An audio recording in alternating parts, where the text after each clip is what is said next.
రేపు 22వ తారీఖు అయోధ్యలో జరిగే ప్రాణప్రతిష్ఠ కార్యక్రమంలో శ్రీరాముల వారి మీద ఒక పాటని రచించి దాన్ని మనందరి అభిమాన నటులు రియల్ లైఫ్ హీరో అయిన పవన్ కళ్యాణ్ గారితో లాంచ్ చేయించమని విశ్వ హిందూ పరిషత్ వాళ్ళు కోరిన దాని మీద ఇవాళ వారితో లాంచ్ చేయించాం. జనవరి 22వ తారీఖు అయోధ్యలో జరగబోయే శ్రీరాములు వారి ప్రాణప్రతిష్ఠ కార్యక్రమానికి ముందుగా దేశవ్యాప్తంగా ఇంటింటికి కూడా రాముల వారి అక్షంతలతోటి అందరికీ ఆహ్వానం పలకడం జరిగింది. అలాగే ఈరోజు విశ్వ హిందూ పరిషత్ తరఫున తెలుగు రాష్ట్రాల ప్రజలందరినీ ఆహ్వానిస్తూ ఒక మంచి గీతాన్ని తయారు చేసి దాన్ని పవన్ కళ్యాణ్ గారి చేతుల మీదుగా లాంచ్ చేయడం జరిగింది.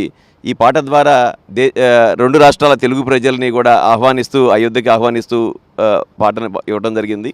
ప్రజలందరికీ విజ్ఞప్తి, 22వ తారీఖు స్థానికంగా ఉండే దేవాలయంలో ఆ దేవీ దేవతల పూజా కార్యక్రమాలు నిర్వహించి 12 గంటల నుంచి 12:30 మధ్యలో అయోధ్యలో జరిగే ప్రాణప్రతిష్ఠ కార్యక్రమాన్ని సామూహికంగా లైవ్లో చూడవలసిందిగా శ్రీరామ జన్మభూమి తీర్థక్షేత్ర ట్రస్ట్ నుంచి విజ్ఞప్తి చేయడం జరిగింది. అలాగే ఆ రోజు సాయంత్రం అందరూ కూడా ఇళ్లలో దీపాలను వెలిగించి దీపోత్సవాన్ని జరుపుకొని మనం దీపావళి ఇళ్లలో ఎలా జరుపుకుంటామో ఆ విధంగా రామ దీపోత్సవాన్ని ఆ రోజు జరుపుకోవాల్సిందిగా ప్రజలందరికీ విజ్ఞప్తి చేయడం జరిగింది.